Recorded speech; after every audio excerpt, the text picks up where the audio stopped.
Hey folks, welcome to Doc Talk. Thank you for joining me today. Our guest, Dr. Jacob Guise. He's a veterinarian out of Tyndall, South Dakota. We're going to talk about some things, kind of go back to talking about how do you know if your animal's sick, whether it's respiratory disease, pink eye, lameness, and then when do you want to get a veterinarian involved. Thanks for watching Doc Talk. More after these messages.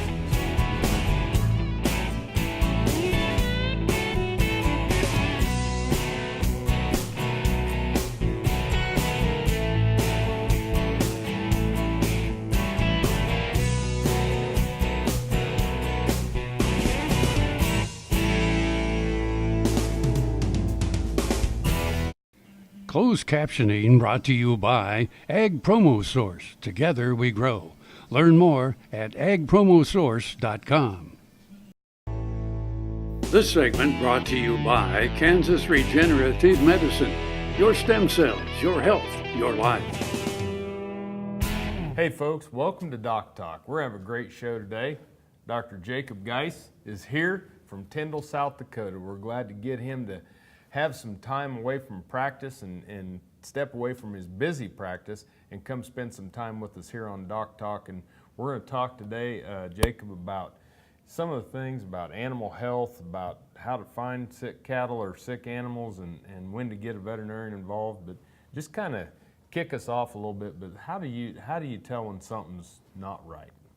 Sure. You know, when you're around cattle all the time, sometimes you look at them and you say, that one just doesn't look quite right. But being able to tell someone else why he doesn't look quite right, well, it's a little hard to explain. So it's very important, though, if you're unfamiliar with livestock or you're trying to explain to someone else, okay, this is what they're supposed to look like and this is what they're not supposed to look like. Yep. So let's start with cattle, or I should say calves in particular. You know, respiratory disease in beef cattle, calves in particular, is probably our biggest health challenge. I mean, absolutely, for sure. Without doubt. And the thing is that since calves are prey animals by instinct, they aren't necessarily going to just come up and volunteer and say, hey, I'm sick. So what we want to look for are just things that we can quantify to be able to say, okay, this calf doesn't look quite right. Let's bring him in and evaluate him further. So the first thing that happens is if you're not sick, what's the one thing that you usually don't do when you're sick? Eat. Exactly. You don't eat. So when you're looking at cattle, wondering if one might be sick, you know, I kind of check their nose. Do they got feet on their nose? Do they, are they going out and eating or kind of sitting by themselves? And then just check that left flank, because in that left flank you can see if the rumen's kind of full or if it's a little empty. That's the first thing to check. Yep. Another thing with respiratory disease is they feel dumpy. You know, so you're going to see their ears are going to kind of be down, their head might be a little down, and they'll just not want to move as much.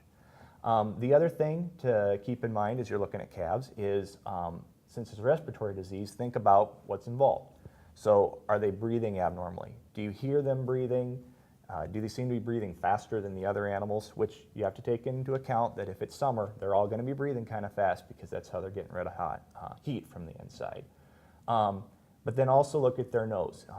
They have mucus discharge. You know, if they've got a pretty good chunk of white mucus discharge coming out, that's a pretty good likelihood that's a sick animal. Yeah, I don't like those dry, crusty noses either. No, absolutely not. Those are definitely ones that I'm going to be looking for. Sure. So, you know, when people ask, okay, how do I know if my animal's sick? That's what I'll ask them. Are they eating? Are they having any sort of abnormal breathing? How does their nose look? Are their ears droopy? And do they seem a little dull or lethargic? You bet. Well, thanks to kick us off. Folks, remember that many different ways to look and see if your animal isn't doing right, but eating, dumpy, depressed, eyes, nose, crusty nose, nasal discharge, all those things, but especially if they're not eating. We're going to come back with Dr. Guise here after these messages. We'll talk a little bit more about your animals.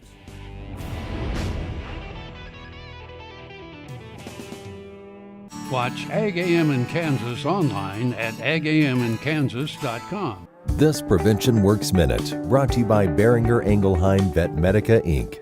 Hey folks, welcome to our Prevention Works Minute. this is an outstanding segment, and I'm really glad that we're getting to do this when we talk about preventative medicine for cattle. Biosecurity is important, and a good key component to that is vaccination. When we vaccinate an animal, one thing you need to understand is that they do not work immediately.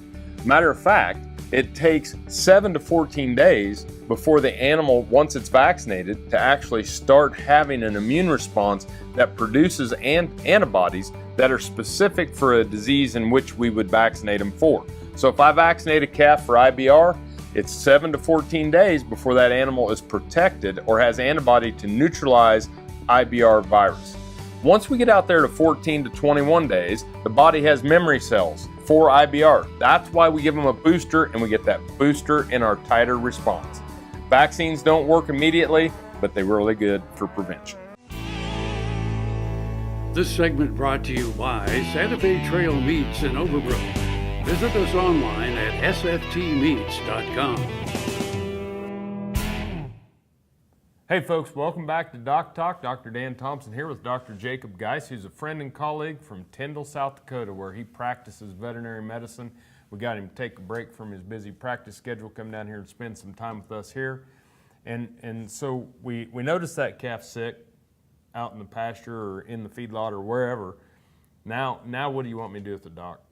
Well, the first thing we want to do is make sure that what he looks like for being sick reflects the physical reality of it. See, one thing when I at one point in time worked in a feed yard pulling sick calves, and one of the things that people would tell me when I was learning, it's like, don't bring them in for treatment just because they're ugly. Yeah. That's probably a little more crude way of putting it, but Well, all the time we want to be able to differentiate sick and ugly. We Yep. want to pull sick. Ugly just happens. It's his mother's fault. That's right. So with that in mind, that means every animal that we want to treat, especially when we're looking at bovine respiratory disease, we'll treat with an antibiotic. We want to make sure that we have some good justification that that animal's sick. Now, one way for sure that should be part of that criteria should be to take its temperature. Okay. Your normal calf is going to have a temperature in a normal range of 100 to 103 wouldn't be uncommon. And remember, if getting that calf in, if that calf was more lively and could have run around, that can run the temperature up. So, don't get, temperature isn't hard and fast, it's somewhat subjective, but I feel very comfortable saying anything over 104, we've got a good chance that thing has respiratory disease. You bet. You bet. And so then you got them in the chute. I know some people are auscultating the lungs now. Yes. Listen to see. We wouldn't take our child in. No, absolutely not. And that's something to keep in mind. Obviously, first time you put a stethoscope on a calf's chest, you might not know what you're listening for, and that's okay, because I didn't either. So what you can do is if you're bringing cattle in, and I would say anybody that's got cattle that is treating them at their place, it would be a great idea just to get yourself a stethoscope and just keep listening to them all. Yep. And just kind of to notice a pattern. If you have ever had pneumonia, when you breathe and you have that, I don't know if I can replicate it, but that snap, crackle, pop when you breathe in and out, you can hear that. That's a pretty definitive sign that animal does have a pneumonia going on. You bet. Well, so get them in the chute, check the clinical signs again, make sure that they're there. Rectal temp, auscultation. Anything else while they're there, Doc, that you're gonna? I guess I'd probably want to validate to make sure what I had said, before, that you didn't, make sure you pulled the one that you had. Right, check the ear tag, make Yeah, sure you got the right animal. Yeah, sure. Make sure that we're seeing these clinical signs and moving them on down. Yeah, sure. And it's something, don't take a whole lot of time with dinking around with it. Just do your job. I assume you then have a set of clinical definitions and protocols Yes, that you put in place. Yeah. So, and obviously if we can get that done in, half hour, that's a longer than a half hour conversation, as you well know. Absolutely. Well, folks, we're going to take a break. When we come back, we're going to talk about pink eye and lameness here on Doc Talk with Dr. Jacob Guise, Tyndall, South Dakota.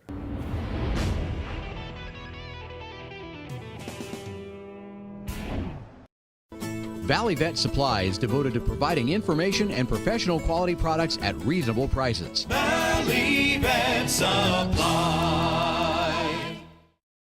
Healthy cows start with the new hired hand automatic livestock sprayer. Rancher invented to provide an efficient alternative to pour-on and injectable parasite management systems. The portable design allows cattle to treat themselves head to hoof. Strategic device placement with pass-through activation technology takes the stress out of parasite treatment for cattle and the rancher, leaving more time to tend to other vital tasks on the farm. To learn more, visit cowsprayer.com. The new hired hand makes healthy cows easy. Ag Promo Source is a unique group of marketing specialists with one mission: help your ag business grow. Each affiliate has their own area of expertise, and they work together to bring you advice, products, and services. To get started, visit agpromosource.com. Ag Promo Source. Together we grow. I had this horse. It was a good horse, except for when the wind was blowing above 30 miles an hour. Wind was blowing about 35, 40, and I saddled him up, rode him out to the end of the lane, and I thought, well, he's doing pretty good. And about 6 jumps later, I was laying on the ground and thinking, boy, my shoulders sure hurt. I kept waiting, and it didn't get better, and so I went to orthopedic surgeon, and that showed that I had torn rotator cuff. And he said, well, we'll have to do surgery. I thought, I farm and ranch by myself. This is not going to work out very well. I'd been sleeping in my recliner for about 2.5 years because it hurt too much to sleep in bed on my side. I'd heard about Kansas Regenerative Medicine Center on the radio and gotten down there at 8 o'clock in the morning, and by 11:30 the procedure was all over. They just took some fat out of my side here and spun that down for about 45 minutes and then injected it in my shoulders, and I was on my way. It's something you don't hear about, but I thought it was worth a try, and I'm really pleased. It's really worked out well for me. We do business with Blueville because of the quality of their work. It is excellent quality, and because they make a commitment to their customers. We enjoy the benefits of hiring a good company to help us maintain this home. We will always do business with Blueville. We have for many, many years, and there's no reason for us to look for any other service. The Kansas Wheat Innovation Center in Manhattan is rediscovering ways to get improved varieties and new genetics in the hands of farmers faster. Grower-led and checkoff-funded research initiatives are bringing about positive change. This grassroots leadership provides a strong voice in Topeka and Washington, D.C. Now is the time to partner with Kansas Wheat in moving wheat forward. Kansas Wheat Commission and Kansas Association of Wheat Growers. Farmers investing in their future and yours. Log on to rediscoverwheat.org. This segment brought to you by Kansas Soybean Commission. Progress powered by Kansas farmers. Sure. Hey folks, welcome back to Doc Talk. Dr. Dan Thompson here with my friend and colleague, Dr. Jacob Guise, who's out of Tyndall, South Dakota, where he's a veterinarian. And you know, we talked about respiratory disease, identify them, and then what we would see for clinical signs at the chute. Now let's talk a little bit about Pinkeye. Sure. If you have cow-calf, you're probably going to deal with Pinkeye at some point. Rather frustrating disease, and I think everybody would agree with that. So with Pinkeye, when you're trying to say, okay, does this calf have Pinkeye or does this calf not have Pinkeye? A lot of times people say, gosh, I got a lot of calves with weepy eyes. Mm-hmm. Well, if it's been a dry, windy, dusty week, you have a lot of dust in your eye, you're going to have weepy eyes. So what I'll encourage people to do is, okay, is that eye have one of two things going on? Is that calf wince in that eye? Does it look like that eye hurts? The other thing is, for sure, is if there's any sort of an ulcer on that eye, any sort of a pock mark on that eye. In that case, you know, that calf, I'd say, needs to be treated. One that just has a little weepy eye, if the environmental conditions would lead them to have weepy eyes, well, I wouldn't necessarily jump on that bandwagon and say it's time to treat right now. Obviously, we want to treat as soon as we can, but we want to make sure that we're utilizing that antibiotic on an animal that actually has Pinkeye. Absolutely. And not on an animal that doesn't. Yeah. So when we grade them, you know, obviously a normal eye, weepy eye, one that is starting to form a pock or starting to form that, and then obviously the ones that are more severe. Yep. Yes. And we're going to probably treat when the start of the lesion. Ideally, yeah. You know, if we can catch that eye when it's starting to get a little achy or a little pock. And what I would encourage people to do is you'll catch a lot more of those eyes if instead of driving by in the pickup or on the four-wheeler, if you sit in front of the cattle and get their attention, just kind of move back and forth a little bit. And they'll look at you and they'll just kind of wonder, what's that guy doing? Well, what that does is it kind of brings that level down. We talked about him being prey animal and whatnot. If they can feel that they can trust you, they're more likely to show that sign that my eye hurts. So you'll actually catch more of those pink eyes early if you go out, and I would very much encourage to look at the low-stress cattle handling stuff that Tom Knopfsinger, Dr. Tom Knopfsinger that is, and Kurt Payton, those other guys talk about. Because you will, in all these diseases, you will find them earlier if your cattle trust you. Yeah. And then, you know, we got about a minute till we go to break. Just kind of give me your quick down and dirty on lameness. Sure. You know, lameness can be caused by a whole bunch of different things. The big things that we'll want to intervene on as quick as possible are infectious lameness. Yep. Foot rot, that's the big one that comes to mind. You know, wet, muddy conditions can cause it, you know, whatever. The big thing is if an animal's lame and you see if this is his hoof and it starts to kind of spread out in the front more than it's supposed to, maybe looks a little sore, you know, then we're starting to look at foot rot. Yep. Well, you know, I think about lameness, you know, we get the severity, but they've got to pick that foot up. Got to clean it off, take a look, determine what it is, get it in there, and that. Let's take a break, because one of the things I want to talk with Jacob about as a practicing veterinarian is when he wants you to call him. So we're going to talk about when to get the veterinarian involved and when it's time for him to come out and help you take care of things.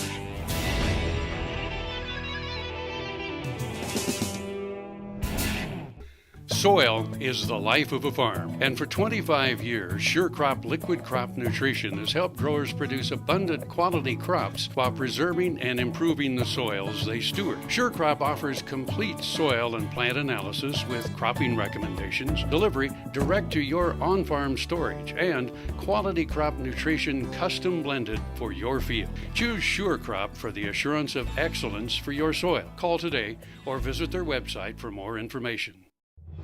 No matter where, no matter why, the Veterinary Health Center at Kansas State University is committed to providing quality patient care to animals and exceptional customer service to their owners.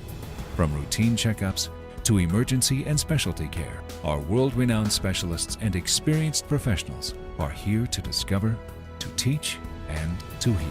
Let us know. How can I help? How can we help? Did you know long-range planning through the checkoff can help keep your business profitable? To successfully pass on cattle operations from one generation to the next, it's important to promote beef and keep farms and ranches profitable. Your beef checkoff helps do that.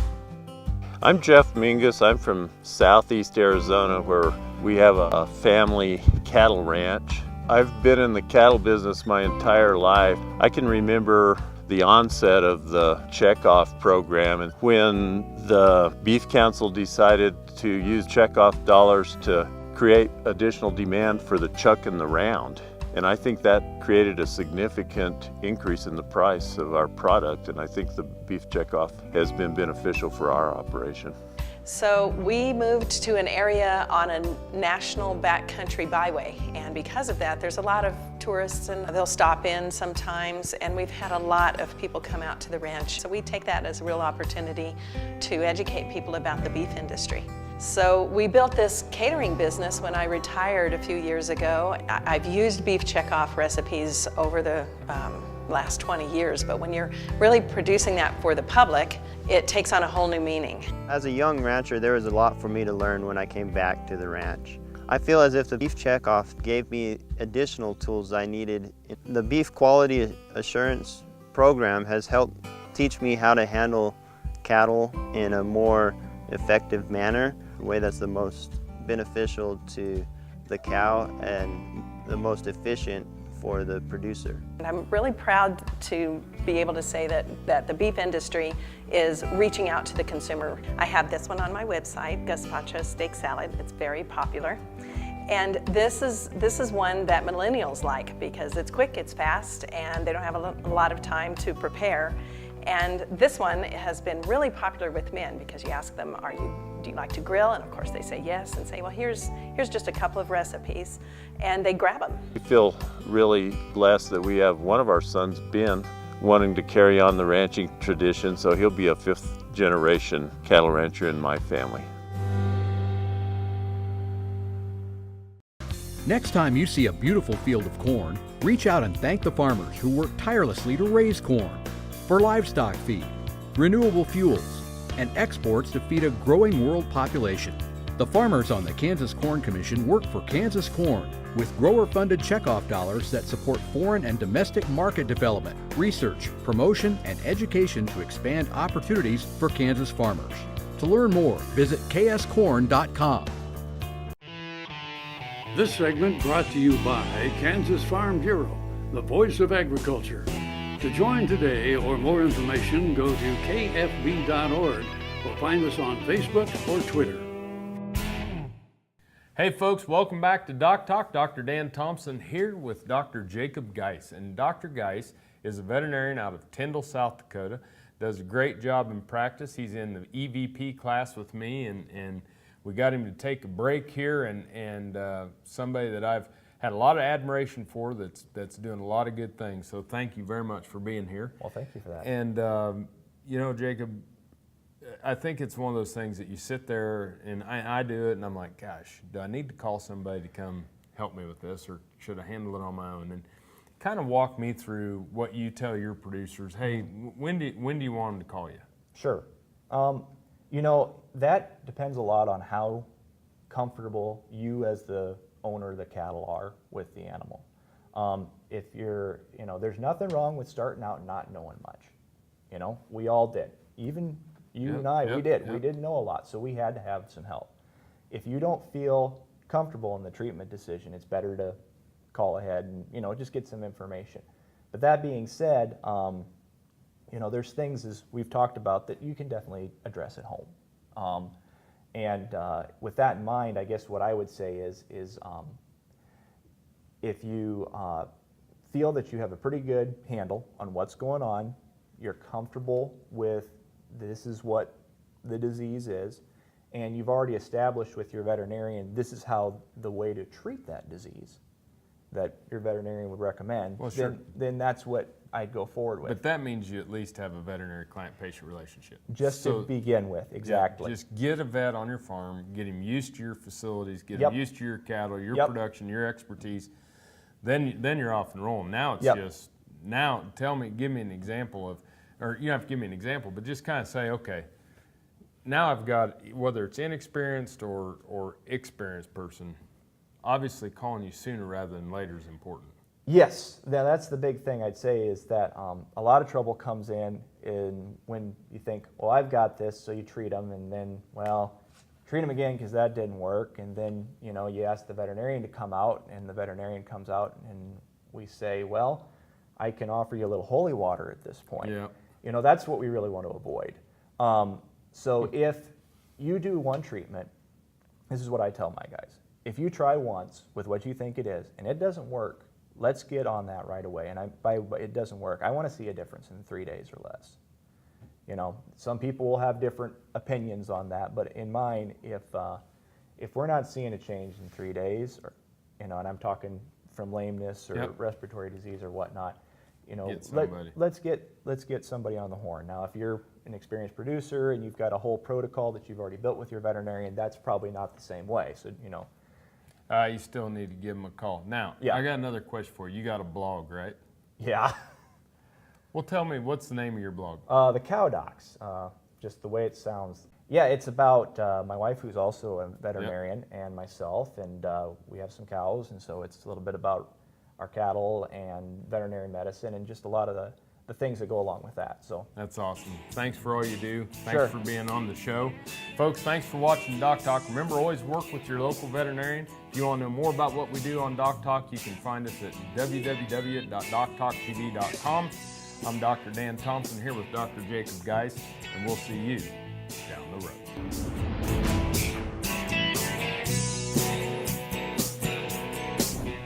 Closed captioning brought to you by Ag Promo Source. Together we grow. Learn more at agpromosource.com.